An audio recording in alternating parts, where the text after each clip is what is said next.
As we see cases on the rise in Tamil Nadu, we're looking at a shortage of vaccine supply. And owing to this shortage, Tamil Nadu government has now decided to suspend vaccination drive from the 3rd to the 5th of June. Now, MK Stalin government will stop the drive for 3 days. The State Health Secretary has said that fresh batch of vaccines from the centre will come on the 6th of June, after which the drive will resume. The state government revealed that 42 lakh vaccine doses have been allotted for June, which is double the number that was provided for May. The government is also awaiting a response to global tenders floated for vaccines. The state is also facing a crunch in black fungus drug amphotericin. What about the vaccination scenario? We also heard that the state is running out of vaccines and probably there could be no vaccines for a couple of days. See, basically, the next month, Government of India has packed in more than double. The current month, they had given 20 lakh. Next month, they have promised 42 lakh. But, and overall also, against a supply of 96 lakh, we have spent 87. But in the beginning of today morning, we had 5 lakh, discounting wastage on hand.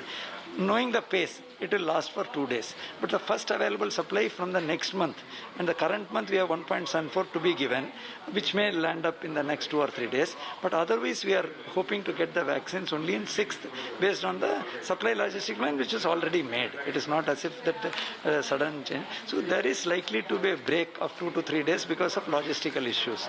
We may not get the supply, though we are slated to get 42 lakhs coming month. See, lysosomal amphotericin, which is the drug of choice, is in short supply, and Government of India is making allocation depending on the number of in each state. And we have been given roughly around, I think, 1,700 odd vials. But our cases are rising by the day, and we are roughly around 468 cases so far. So obviously, around 50 vials a person, it is quite a high number. We will require higher number.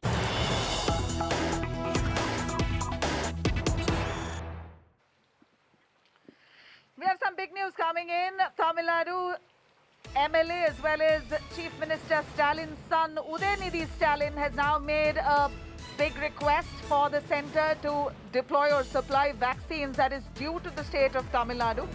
In fact, here Udayanidhi Stalin, speaking exclusively to India Today, says that the state is yet to receive 1.8 lakh vaccine doses from the centre. Says that the state is now hoping that the vaccination supply comes at the earliest so that they can continue their vaccination drive as scheduled. Actually, for the month of May itself, we are yet to receive around 1,80,000 vaccines. CM has already requested for the supply of vaccines. We hope in another 1 or 2 days we will get the vaccines. And people of Tamil Nadu, they are very aware now. They are willing to get the vaccine shots done. So we are again, through you, I am requesting the central government for the vaccination. Now, most parts of Tamil Nadu is right now under stringent lockdown, including the area that I'm at, Nilgiris, Ooty, Konur and surrounding districts and areas. The entire state is following stringent measures to lock the virus spread. Here, MK Stalin, the Chief Minister of Tamil Nadu, has said that there is no other way. This is the most effective way to stop the virus from spreading. In a video message, the Chief Minister said that he understands lockdown has caused severe economic distress, but asserted that measures will be taken to revive the economy after bringing COVID situation under control. He's added that lockdown can be lifted soon if people strictly follow SOPs.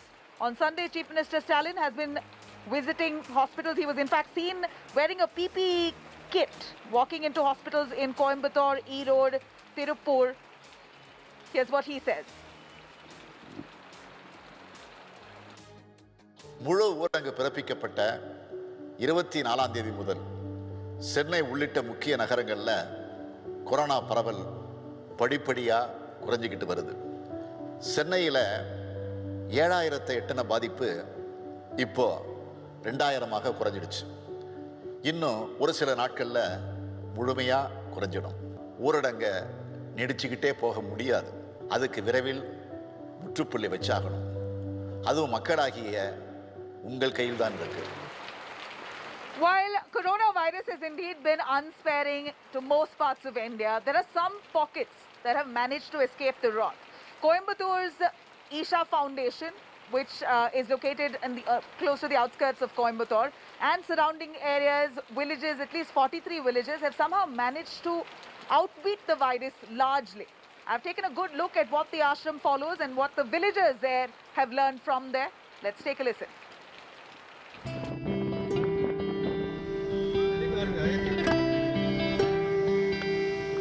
The Isha Foundation ashram in Coimbatore has 3,000 volunteers. It's remained virtually untouched despite a surge in COVID cases across Tamil Nadu. The self-imposed safety protocols have richly paid off. For the past 1 year or so, since the COVID has surged in the country, we've been very careful about the protocols that have been in place. One of the first things we did was that we stopped all guests and visitors from entering the yoga center. Right. Apart from that, various activities were also curtailed. There are teachers who go outside and teach. Various activities we are involved in. Masks, social distancing, regular fever checks and sanitization drives continue even as ashram inmates go about with daily duties. We've also reorganized the ashram in such a way that there's no gatherings of any sort. If you're not wearing a mask, that means you have to hold a sign that says, please wear a mask for 2 hours and stand so that, you don't forget to wear a mask. A 3-minute yoga practice called Simha Kriya, which seemingly strengthens lungs and immune system, has also helped. The near-vegan diet, devoid of harmful chemicals, has helped to keep the virus at bay. The food what we are having here is a sattvic food. So it's mainly we include more of raw fruits and vegetables into our daily diet. So that itself is very helpful for us to keep more active and alive throughout the day for our activity. So here in the yoga center we consume twice a day meals. It's not thrice. So twice a day. Only twice. Okay. So we have in the morning brunch at 10 o'clock and in the night dinner at 7 p.m. Okay. So we have got a medical team inside the ashram itself to take care of the small infections. We wake up at 4:30 a.m. in the morning. We start our day with neem leaves, consuming raw neem leaves and a ball of turmeric. These are both very good to boost the immunity and to keep infections away with a glass of warm water. Apart from this, when we have our meals, the first thing we have is Nilavembu Kashayam, half a glass of that. This is an Ayurvedic drink. We have it twice a day on empty stomach. 43 villages near the ashram too have reported a low case count despite Coimbatore witnessing an unprecedented surge. போல்வம்பட்டி panchayat வந்து 13 ஏம்லெட் சேர்ந்தது. இதில் ஆதிவாசிகள் பகுதி வந்து 7 வருது. இந்த 7லையுமே ஒரு கேஸுமே இல்லை. இந்த மக்கள் வந்து கொஞ்சம் வெளியே ஒருத்தர் 2 பேர் போயிட்டு வர்றதுனால அந்த தொற்றுகள் வெளியே இருந்து பரவிடுச்சு. அது தெரியாமல் போய் பரவணும். அதனால் செம்மேட்டில் கொஞ்சம் அதிகமாக இருக்குது, போல்வம்பட்டியில் அது கொஞ்சம் கம்மியாக இருக்குது.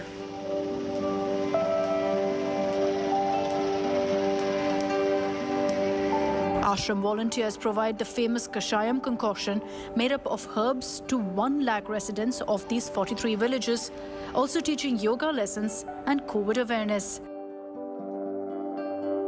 நல்லாத்தே இருக்குங்க. நாங்கள் கீரையெல்லாம் சாப்பிடுவோங்க. கஷாய தினம் வாங்கி குடிக்கிறோம். எங்களுக்கெல்லாம் நல்லாத்தே இருக்குங்க. நல்லதா?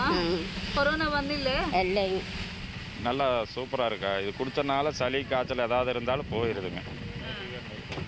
கஷாயம் குடிக்கிறனால இங்கே எல்லா மக்களுக்கும் இவங்க 11 மணிக்கு ஷார்ப்பாக வந்துடுதுங்க. Around 90,000 people benefited here. Grammar speech not reach very well, but local language colloquial speech is reach many more people. That kind of activities, musics and the language. Anna slang is local language slang. That slang. It's easy to communicate and convey the message to the people. The Isha Foundation's example can be helpful in the community fight against COVID. It's been a year and a half since Sadhguru's Isha Foundation in Coimbatore have kept their gates closed, leaving at least 3,000 odd volunteers living inside safe. When asked what's their magic formula to keep the virus at bay, they say yogic and meditative practices, 2 sattvic meals a day and some kashayam. Now that herbal concoction is also supplied to at least 43 villages in the vicinity. Villagers claim that that's helped them ward off common cold, cough, fever. But from what we really see, the actual success formula here is indeed isolation. It's easier said than done, but surely they have led the way. With camera person Pawan Kumar, Nabila Jamal for India Today, Coimbatore.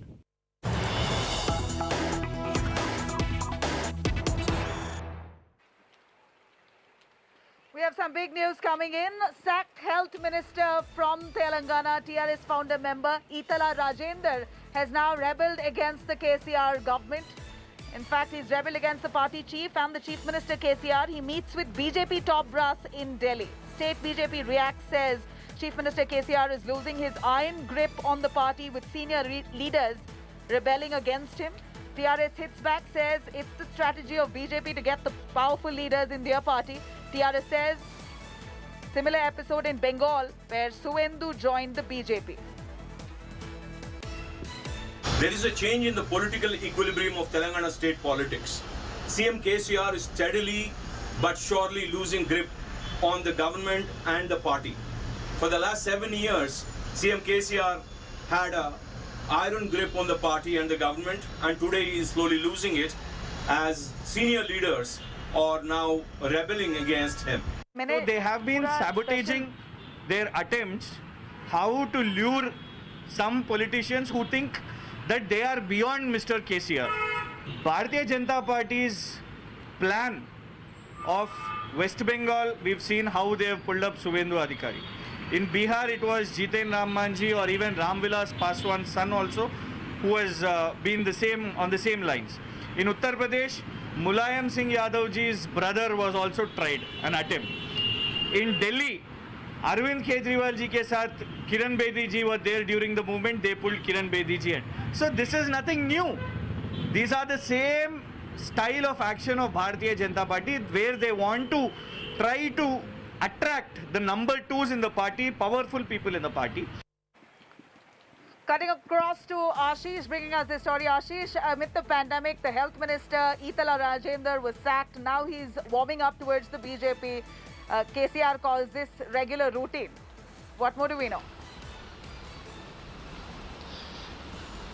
Yes, Nabila, you are absolutely right. Telangana still doesn't have a full-time health minister, and that is the reality. Amid the pandemic, political parties are busy doing politics, while Chief Minister K. Chandrasekhar Rao, in a sudden move, sacked his old friend and old party senior leader, Itala Rajender, who was handling the health portfolio. Now Rajender is in Delhi, in national capital, meeting the BJP top brass. BJP is keen, and if we believe to our sources, BJP is Rajender is all set to in fact join Bharatiya Janata Party. TRS has reacted on all this development. Remember, Itala Rajender yesterday met BJP National President JP Nadda. In fact, he also held discussion with Union Home Minister Amit Shah, and reacting on this development, TRS said that BJP is trying hard to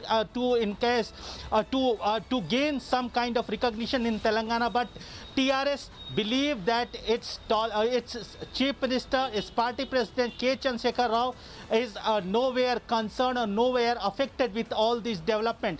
TRS also mentioned that Chief Minister sacked the Health Minister Itala Rajender because he was facing certain corruption charges, corruption allegation, land grabbing allegation, and that's why he was removed from the cabinet. Now, if he is willing to join any other party, then the ruling party, the TRS, will take appropriate decision, appropriate action at right time.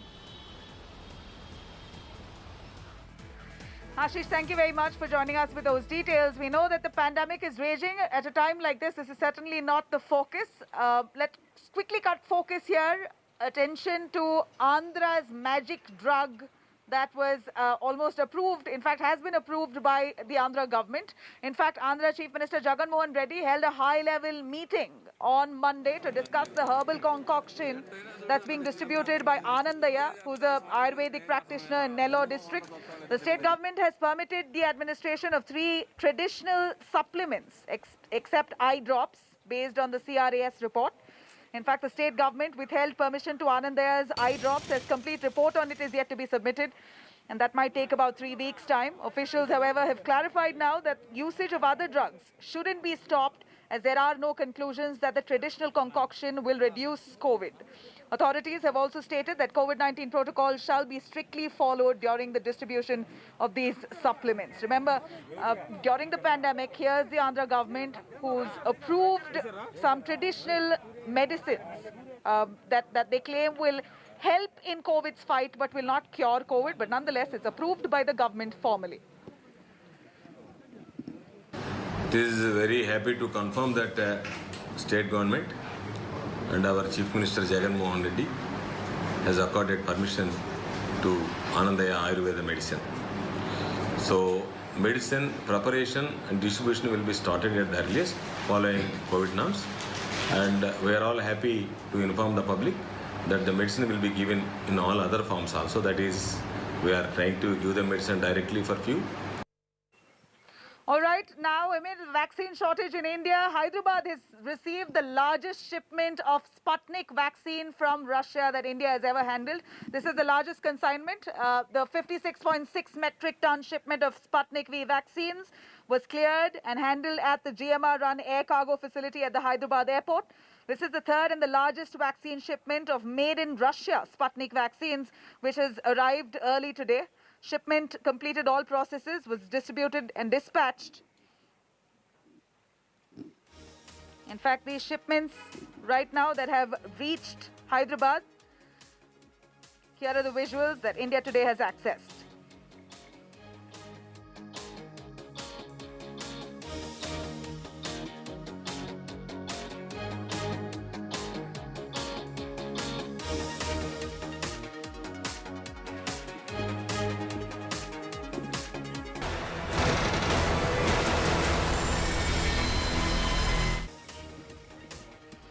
Now, here's what's happened. One case in Chennai where some school students from the prestigious PSBB school narrated a story or their experience with a sexual predator within their school, and that's now resulted in a chain reaction. Many survivors have now come forward and expressed what really happened. Here's a report from Chennai on the Me Too movement that's emerged. In the last 1 week, the beautiful city of Chennai has been rocked by stories of sexual harassment. One after another, harassers were called out on social media, and it all started with one school. A teacher from the popular and prestigious PSBB school in Chennai was arrested after students and alumni spoke out about how he harassed girls in the school. Harrowing tales of how this man on your screens harassed students during even online classes shocked the city. He would allegedly turn up for classes in a towel, would privately send inappropriate messages to girl students and comment on their WhatsApp DPs. Alumni students claim that various minor students from the school have come forward and raised allegations that the particular teacher has touched them inappropriately, and he has been speaking with sexually colored comments several times. In a matter of days, the teacher, Rajagopal, was arrested. Concerned teacher has been taken under the police custody. So now the inquiry is going, so I don't want to reveal anything here. This movement, which saw prominent Chennaiites voicing their support, gave a platform to more victims, and slowly they too spoke out. Students of another Chennai school, Maharishi Vidya Mandir, also spoke out about a male faculty. The story is similar, of sexual harassment, of body shaming young girls and failing them if they dared to speak out. The school immediately suspended the teacher, P. Anand, but so far no legal action has been taken against him. Days later, another horrific incident came to light. This time, a sports academy head coach arrested on sexual harassment charges. A 19-year-old survivor spoke out about how she was held back during coaching classes and sexually harassed several times. The accused Nagarajan was arrested and booked under the POCSO Act. Amid this string of incidents, a 26-year-old woman filed a complaint with the Chennai police against a martial arts teacher. 41-year-old Kebi Raj was accused of touching the victim inappropriately and even allegedly threatened to kill her to ensure she didn't approach the cops. As women chose to speak out and expose these sexual predators, an award being given to lyricist Vairamuthu created a storm. Why? Because singer Chinmayi named Vairamuthu as a sexual predator. he has always been somebody who has used his political power and his general power in the entire scene of art and politics to molest, threaten, and silence women and force women to continue to work with him. It's been more than 2.5 years, and my right to work has been denied. The outrage finally prompted Vairamuthu to put out a video saying that he would return the award. காழ்ப்புணர்ச்சி கொண்ட சில பேரின் குறுக்கீட்டினால் அந்த விருது மறுபரிசீலனைக்கு உள்ளாக்கப்படும் என்று அறிவிக்கப்பட்டிருப்பதாய் அறிகிறேன். நான் ONV cultural அகாடமிக்கே திருப்பி அளிக்கிறேன். It all started with one horror story from a top Chennai school and has encouraged scores of girls and women to speak out about how they've been tormented by sexual predators in a city that's always had a record of being one of the safest. Bureau Report, India Today.